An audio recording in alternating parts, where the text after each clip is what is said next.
ایک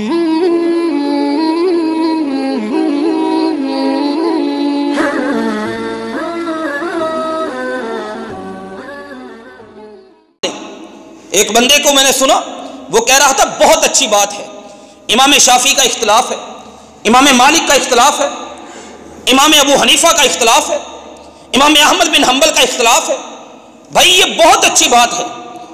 پھر عجیب سی دلیلیں، کوئی کہے گا پیچھے دریا ایک ہے، آگے نہریں نکل رہی ہیں، جس نہر سے مرضی پانی پی لو۔ بھائی دریا ایک ہو، نہریں اس سے آئیں، پانی کا رنگ ایک ہوتا ہے۔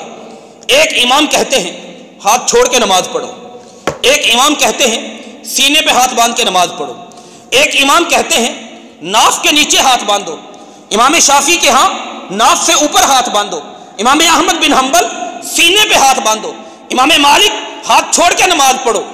یہ نہریں ایک دریا کا پانی تمام نہروں کا، عمل کریں کس نہر سے پئیں گے؟ یہ رحمت نہیں، یہ بہت بڑا مسئلہ ہے۔ جب اختلاف ہو جائے تو پھر کرنا کیا چاہیے، یہ اگلی بات ہے، لیکن ہمیں یہ سمجھ لینا چاہیے یہ ہماری عقل کی دلیلیں ہیں، قرآن و سنت کی ہم تردید نہیں کر سکتے ان کے ساتھ۔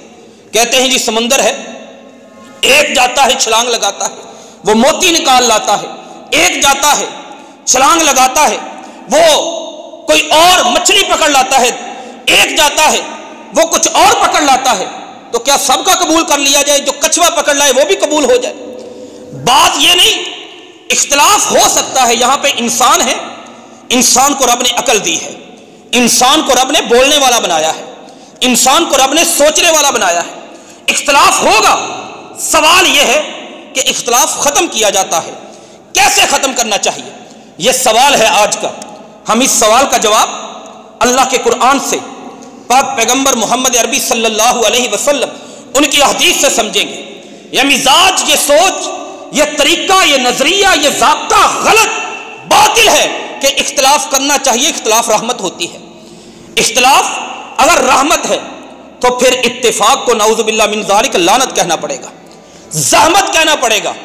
اختلاف میں رب کی رضا مانتا ہے جو بندہ، اسے ماننا چاہیے کہ پھر اتفاق میں رب کی ناراضگی ہے۔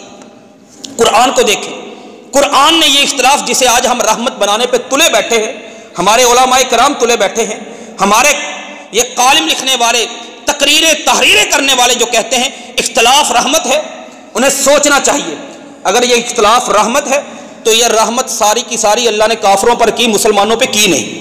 قرآن اٹھا کے دیکھیں، سورۃ البقرہ آیت نمبر 176، اللہ فرماتے ہیں وَإِنَّ الَّذِينَ اخْتَلَفُوا فِي الْكِتَابِ لَفِي شِقَاقٍ بَعِيدٍ، جنہوں نے اختلاف کیا، سورۃ البقرہ پارہ نمبر 2 آیت نمبر 176، کہا جنہوں نے اختلاف کیا یہ بہت بڑی دین کی مخالفت کے اندر مبتلا ہو گئے، یہ ہدایت پر نہیں ہے، رحمت والے نہیں ہیں۔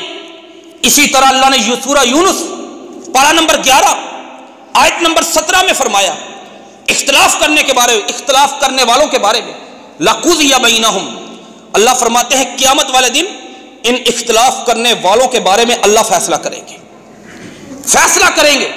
یہ کوئی رحمت کا، جنت دینے کے فیصلے نہیں۔ سیاق پیچھے آیت کے پچھلے الفاظ بتاتے ہیں کہ رب ان پر ناراض ہے۔ اللہ نے سورہ ہود میں فرمایا آیت نمبر 118 میں وَلَا يَزَالُونَ مُخْتَلِفِينَ، یہ کافر جب تک زندہ رہیں گے یہ مخالفت کرتے رہیں گے، اختلاف کرتے رہیں گے۔ یہ کافروں کا شیوا ہے، یہ کافروں کا طریقہ ہے، یہ کافروں کا کردار ہے، یہ کافروں کا ضابطہ ہے، یہ کافروں کا نظریہ ہے، یہ کافروں کی عادت ہے، یہ کافروں کا معمول ہے، یہ کافروں کا دستور ہے، اہل اسلام کا نہیں، مسلمانوں کا نہیں۔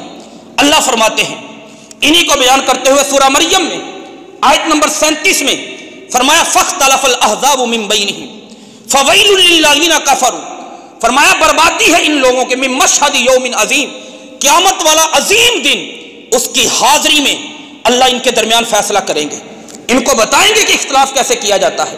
سورہ زاریات میں فرمایا آیت نمبر 7 میں انکم لفی قول مختلف، اور کافروں تم ساری زندگی اختلاف میں مبتلا رہو گے۔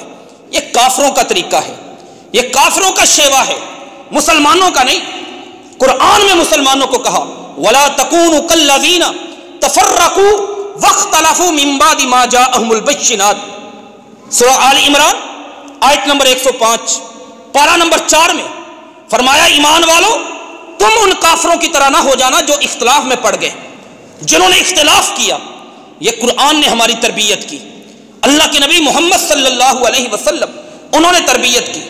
اب آ جائیں اگلی بات، انسان ہے، اختلاف ہو جاتا ہے، کر بیٹھتا ہے، اس کا انداز کیا ہے، طریقہ کیا ہے جو ہمارا ہے۔ ہر چیز میں آپ مسلمانوں کے فرقے شمار کرنا شروع کر دیں جو اس دور میں موجود ہیں۔ پہلے تو لوگ بات کرتے تھے کہ ایک فرقہ شافی ہے، ایک حنبلی ہے، ایک مالکی ہے، ایک حنفی ہے۔ میں کہتا ہوں وہ باتیں پیچھے چلی گئیں، ایک چیز میں اختلاف ہوا اور فرقہ نیا بن گیا۔ کوئی سبز پگڑیوں والا فرقہ ہے، کوئی کالی پگڑیوں والا، کپڑے کے رنگ پر مسلمانوں میں فرقے بن گئے، کپڑے کے رنگ پر، سبز رنگ پر فرقہ بن گیا جی سبز پگڑی والا فرقہ ہے۔ کالی رنگ، پگڑی کا رنگ کالا ہونا چاہیے، نئی جماعت بن گئی۔ پگڑی کا رنگ سفید ہونا چاہیے، نئی جماعت بن گئی۔ ایک گلے میں کپڑا ڈالنا چاہیے، نئی جماعت بن گئی۔ عجیب انداز سے پھر حیاتی جماعت بن گئی، مماتی جماعت بن گئی، کوئی متحدہ جماعت بن گئی، کوئی دوسری بن گئی۔ ایک مسلک کے اندر پھر 20 فرقے بن گئے۔ کوئی حیاتی مماتی کو چھوڑ دیں، کوئی چشتی کہلایا کہ ٹوپی کے 4 کنارے ہونے چاہیے، کوئی سہروردی بن گیا، کوئی قادری بن گیا، کوئی سہروردی کہاں کے کہاں۔ ایسے فرقے ملیں گے، انسان کی عقل حیران رہ جائے گی۔ عبادت کے طریقے مختلف، عقیدہ مختلف، نسبتیں مختلف، ایک بزرگ کا نام لے کر، ایک بات لے کر، ایک سوچ لے کر، فرقوں پہ فرقے۔ بات اتنی رہتی تو چھوٹی تھی، اس سے بھی آگے پھر لوگوں کو کافر اس بات پہ بنایا گیا، لوگوں کو مشرک بنایا گیا۔ اس سے آگے نکلے، ایک دوسروں کی مسجدیں تقسیم کر دی، جنازے ہمارے تقسیم ہو گئے، ان کا جنازہ وہ نہیں پڑے گا، ان کا جنازہ وہ نہیں پڑے گا۔ پیچھے سے بیٹھے ہوئے علماء نے، مولویوں نے فتوے دیے، کوئی فلاں کا جنازہ پڑے گا، اس کا نکاح ٹوٹ جائے گا۔ وہ بیچاری گھر میں بیٹھی ہے بیوی، اور خامد جنازہ پڑھنے آیا، نکاح اس کا ٹوٹ گیا۔ ایسے فتوے آپ کو کتابوں میں موجود۔ میں کتابوں کے حوالے عرض نہیں کرنا چاہتا، یہ کیوں ہوئے؟ اختلاف کی وجہ سے۔ پھر آگے فلاں کے پیچھے نماز پڑھے گا کافر ہو جائے گا۔ آپ سوشل میڈیا کو اٹھا کے دیکھیں، سارا دن یہ بحث۔ ایک فیس بکی نے یہ لکھا ہوا بڑے ہی یقین کے ساتھ کہ میں بڑے فخر سے کہتا ہوں، میں سعودی عرب عمرہ کرنے کے لیے گیا، میں نے ایک نماز بھی کعبۃ اللہ کے امام کے پیچھے ادا نہیں کی، اس لیے کہ میں اسے گستاخ رسول اور واجب القتل سمجھتا ہوں۔ اختلاف یہاں تک پہنچا ہوا ہے۔ مسجد حرام میں جا کر علیحدہ جماعتیں کروائی جاتی ہیں، اس امام کے پیچھے نماز نہیں ادا کی جاتی۔ مسجد نبوی میں جا کر علیحدہ جماعتیں کروائی جاتی ہیں۔ ان سب کے پیچھے کیا ہے؟ درد دل۔ پھر اس سے بھی آگے نکلے، ادھر فجر کی نماز ہوتی ہے، ادھر ایک سوسائڈ بلاسٹر آتا ہے اور اپنے آپ کو بلاسٹ کر دیتا ہے، جو گھروں سے اپنے گناہ بخشوانے کے لیے آئے تھے، اللہ کے سامنے سجدے کرنے کے لیے آئے تھے، رب کے سامنے رکوع کرنے کے لیے آئے تھے، رب کو منانے کے لیے آئے تھے، اپنے گناہ بخشوانے کے لیے آئے تھے، ان کے اعضاء مسجد کی دیواروں کے ساتھ چمٹے ہوتے ہیں اور ان کے خون سے مسجد کے قالین سرخ ہو جاتے ہیں۔ کوئی مزاروں درباروں پہ اختلاف اپنی جگہ پہ، وہاں پہ جاتے ہیں، ایک سوسائڈ بلاسٹر آتا ہے، آ کے اپنے آپ کو اڑا دیتا ہے۔ پھر وہاں پر عبادت کی جگہوں کا تقدس پامال کر دیا گیا، وہ بھی مسجدیں ہیں، اللہ کے نام پر فنڈ اور چندے لے کر بنائی گئی ہیں، جن میں خود کش دھماکے ہوتے ہیں۔ اپنے پاکستان کو تو دیکھیے، پچھلے 10 دنوں میں دنیا کا کوئی ملک نہیں ملے گا، کوئی ملک جس میں پچھلے 10 دنوں کی جو ایوریج، جو شرح، جو پرسنٹیج ہمارے ملک میں دھماکوں کی ہے، بلاسٹ کی ہے، وہ دنیا کی کسی اور ملک میں ملے اتنے کم دنوں میں۔ یہ سارے کے سارے ممبروں سے نکلا ہے اختلاف، لوگوں کے اندر آگ بھری گئی، لوگوں کے اندر جنون بھرا گیا، لوگوں کے اندر یہ تنافر، نفرت، منافرت بھری گئی۔ اختلاف صحابہ کے دور میں بھی ہوا، لیکن انداز یہ نہیں